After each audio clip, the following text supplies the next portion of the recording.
I'm a daughter raised by a single father. As your future mother-in-law, I assure everyone that I will properly discipline her from now on. Please be at ease. Who on earth is telling us to be at ease? The big moment of my life, every woman's dream? During the wedding, a major event, the crazy mother-in-law Mary suddenly grabs the microphone looking self-satisfied. Both the guests and I are appalled. Your beloved son sitting next to me is so embarrassed, he's about to cry. Mary, what are you thinking? Are you out of your mind?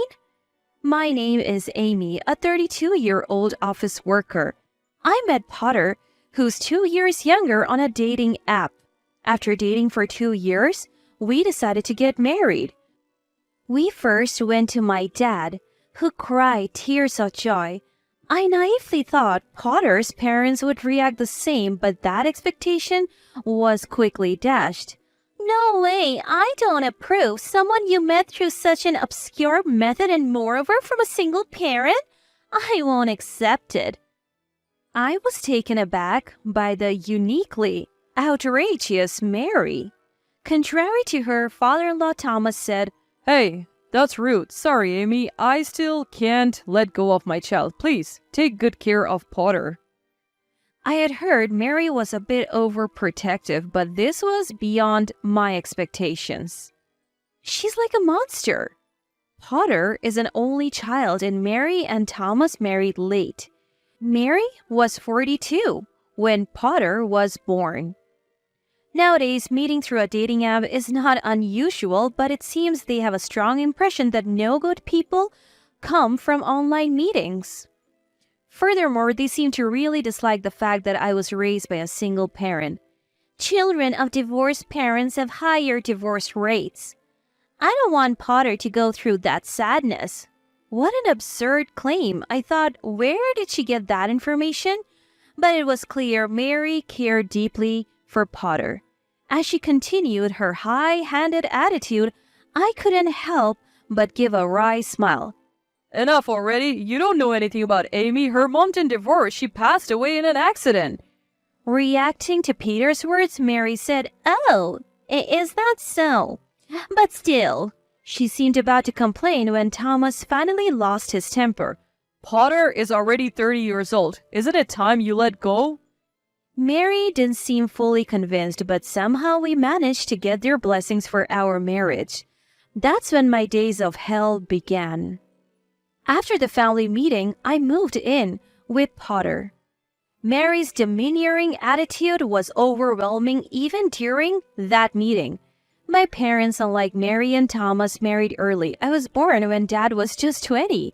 Mary seemed bothered by this too. "Leonard, having Amy at 20, you must have been quite the character in your youth," she said. Thomas, exasperated by her words, said, "What an impolite thing to say. Leonard, I apologize for Mary. We are relieved and happy that someone as responsible and lovely as Amy has chosen Potter." And he said something that made me happy. Mary may have thrown rude words, but Dad had been earnestly working hard since graduating high school, even after Mom passed away. "I'll never love anyone more than Effie," he would always say, continually cherishing Mom. I felt nothing but disgust for Mary, who judged Dad solely based on his age and appearance. Dad just laughed it off, but he reached out after the meeting. "Mary is quite unique. But are you okay, Amy?" He worried. I had some concerns, but I wasn't living with Mary, so I thought I could manage. The first morning living together arrived. My phone rang at 4 a.m. What? An alarm? A call? Yes? I answered grudgingly. What's with that pitiful voice? Isn't it time for morning chores? Mary? I was wide awake from the shock. Morning chores? Does Potter always wake up this early?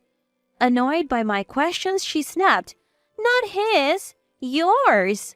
Confused by her response, I stayed silent as Mary began spouting nonsense. Apparently, a wife must wake up earlier than her husband, clean the house, prepare a warm meal, get dressed, and wake him up. That was the morning rule.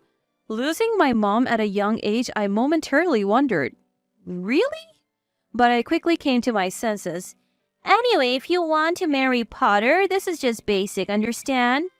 Snorting in excitement, Mary said, what era are you living in? I can't do all that every morning. I have work too. Potter said he's fine with a light breakfast and I'll try to do the cleaning on my days off without overexerting myself. I apologized briefly and went back to sleep. I felt a bit rude, but Mary calling early in the morning with her bizarre rules was pretty rude too, so I figured we were even as I drifted back to sleep. Unsurprisingly, I overslept because of the weird wake-up call. That's what I've been saying, I'm fine, just stop it already. Potter seemed quite angry on the phone. Apparently, Mary, unable to bear that I didn't answer her call, phoned Potter and ended up getting scolded by him. Potter apologized to me profusely. Potter is on my side. Everything will be okay. That alone reassured me. After that day, I didn't hear from Mary again. I heard later that Potter had talked to Thomas, and Mary got a serious talking too. Though I thought Mary was odd, I was too busy to deal with her. The reason was the wedding preparations. Wedding ceremonies are fun to watch, but being on the organizing side was overwhelming with so many decisions to make. I wanted to decide everything with Potter, but then he said, I'm fine with anything. The bride is the star of the wedding, right? I'm just a supporting role, so I want the wedding to be how Amy wishes. He said it like he had made a great point, which made me furious. Huh? A supporting role? What do you mean? Is it my wedding alone?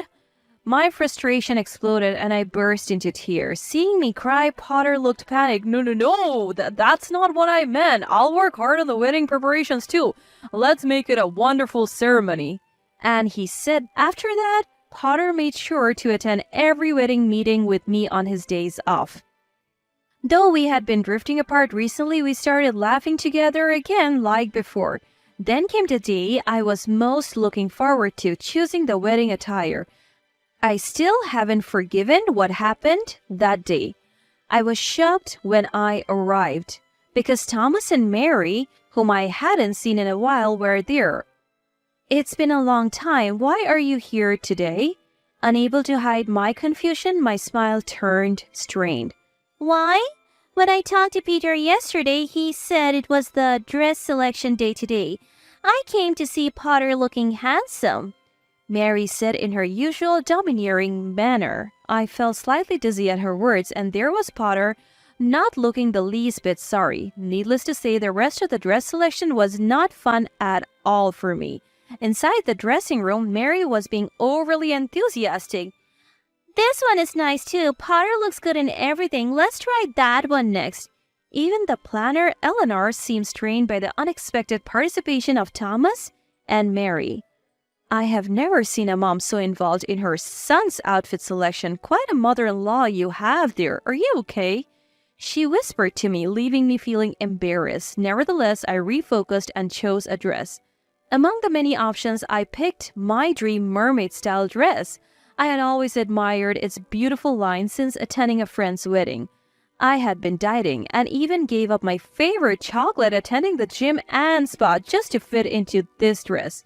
Trying it on, Eleanor commented, "Wow, you look beautiful. It suits you so well." Her words filled me with joy for all my hard work. Thomas nearby added, "Amy's tall and slender figure makes the dress look even more stunning." Hearing this, Mary approached and said, "Oh no, what a vulgar dress. It's showing off your body too much. Are you trying to attract men's attention or what?" Her command was incredibly rude. "Not at all. This is a popular dress and suits her very well." Eleanor quickly intervened, but Mary was not listening. "At our wedding, my brothers will be there too. Do you want to make a fool of me with such an indecent daughter-in-law? That's why I didn't want this marriage in the first place." After all the days off I took for the appointments, after all the dieting, my dream dress was being called vulgar? Am I really becoming part of this family? This is impossible, right? My pent-up anger exploded. Enough. Why does our wedding have to be according to your wishes? What do you want me to wear? Something like your Robert-like outfit and huge shoulder pads? Mary's face turned red at my words. Eventually, Potter and Thomas intervened in our argument. You're unbelievable. Apologize to Amy. She looks great. Your commands are what's questionable. Thomas scolded. He apologized to me and then dragged Mary away. Despite that was also Amy's fault, right? I agree with Mom this time. I also have doubts about that dress. Choose something more modest. Potter said. I was deeply hurt by his words. I had always told Potter I wanted to wear a mermaid dress and he had agreed, but now, doubting whether I should continue with the marriage, I decided, I'm going back to my parents' house for a while. I'm not sure if we should get married like this. Potter was silent for a moment before saying, My feelings haven't changed. Despite his words, I went back home. Dad, I'm sorry. The wedding might be off. To this, Dad simply replied, I see, and asked no further questions. I felt deeply sorry that Dad had been looking forward to seeing me as a bride. Alone with my thoughts, I began to reminisce about the fun times Potter and I had shared over the past 2 years. We had met on a dating app, introduced by a friend, and at one point I even believed it was destiny. Our family-only wedding was next month, invitations already sent, and my cousins had expressed their excitement. Eleanor had been a great help, and the thought of it all being for nothing just made me sigh. A few days later, after work, Potter asked me to meet him at a cafe. To my surprise, Thomas and Mary were there, and urged by Thomas, Mary apologized to me. I was wrong last time. Thomas scolded me. I let my anger get the best of me. Mary seemed genuinely downcast. I have had time to think alone, and I still want to marry Amy. I'll make her happy. I watched the in-laws apologizing before responding. Understood, I answered with just that. I wanted to stay at my parents' home until the wedding, a wish Potter readily accepted. On the wedding day, a day I will never forget, Mary was in high spirits in the dressing room. What a lovely dress. It's more elegant than the previous one. I was right in my choice, she remarked. I had given up on the mermaid dress for one chosen by Mary. Not at all to my taste. Eleanor repeatedly asked, The previous dress suited you so well? Are you sure about this one? And she repeatedly spoke to me. Honestly, I didn't care anymore about the wedding.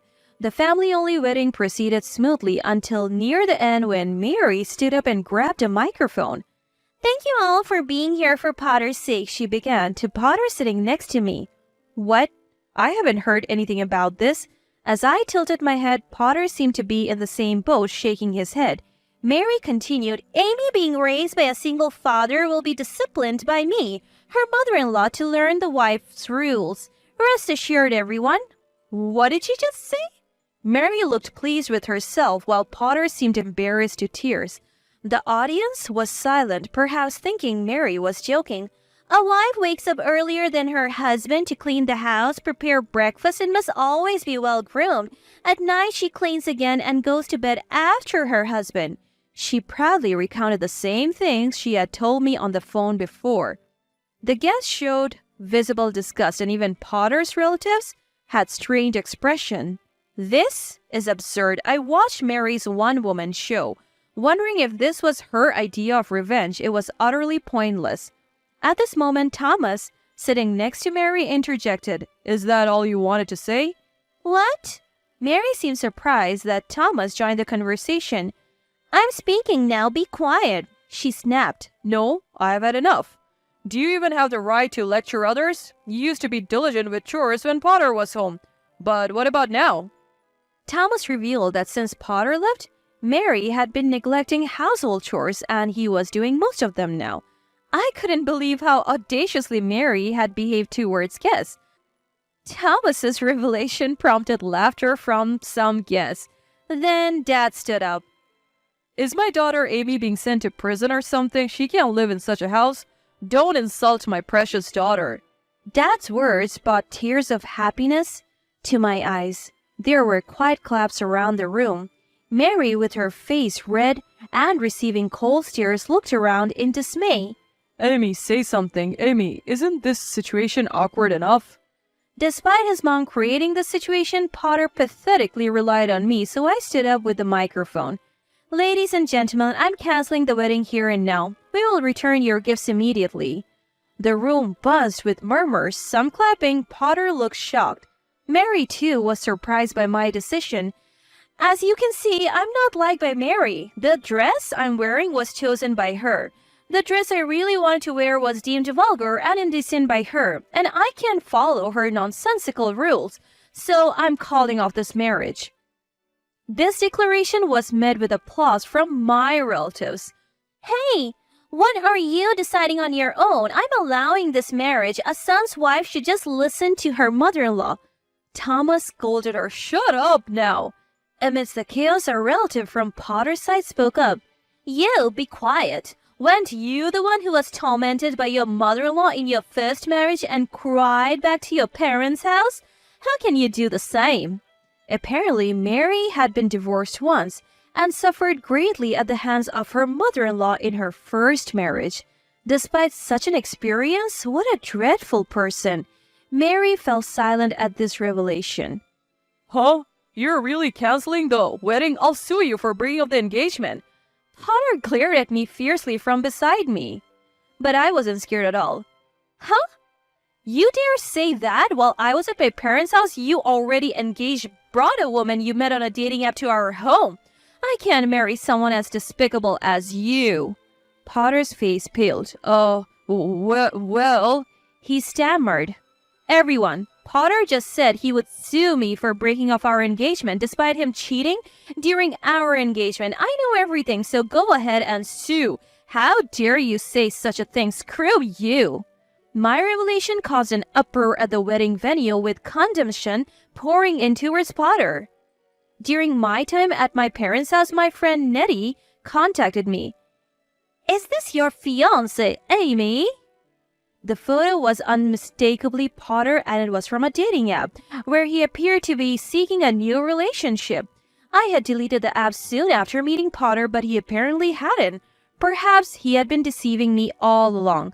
I hired a private investigator who found that Potter was bringing women to our home while I was away. They were nice. He claimed to be working late, but now I wondered. What a mockery. I went through with the wedding only because of a call from Eleanor. Potter's mom contacted me, wanting to read a letter at the wedding in secret. I immediately sensed that spiteful Mary was plotting something. No wonder she was in such a good mood. I simply used her scheme against her and returned it doubled. However, I felt sorry for the guests. I thought I might have gone too far, but seeing their faces of despair was satisfying. It was really good that we hadn't married yet. The guests were outraged, calling Potter the worst and unbelievable. My relatives, "You better off not being part of that family," they said. Potter's relatives were in turmoil, thinking it served them right. Then Mary's brother John approached me. I braced for a scolding, but instead, "I'm truly sorry for my foolish family. We will take responsibility." He apologized. Afterwards, Potter and Mary received a scolding from Thomas and other relatives. Potter paid for the entire cost of the wedding. Even though it was a small ceremony, the amount was significant. Despite being engaged, I demanded compensation from Potter for his infidelity.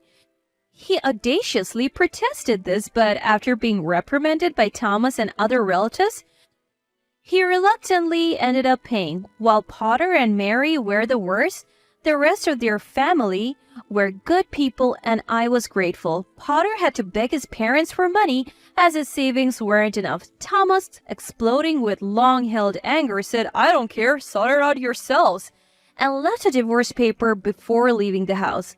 Thomas later contacted Dad and me to apologize. He is now enjoying peaceful retirement out of state. Potter's situation worsened when one of his flings turned out to be a married woman, creating trouble at his workplace and resulting in his dismissal. He's now struggling to find work and depends on Mary's pension for a modest living. It's nothing but poetic justice. He reaped what he sowed. Years later, a friend introduced me to someone and I remarried. I finally wore my dream mermaid dress at my second wedding. When moving out of state for my husband's job made me sad, Dad said, "Amy, make sure you're happy this time." I assured him with a smile. Of course.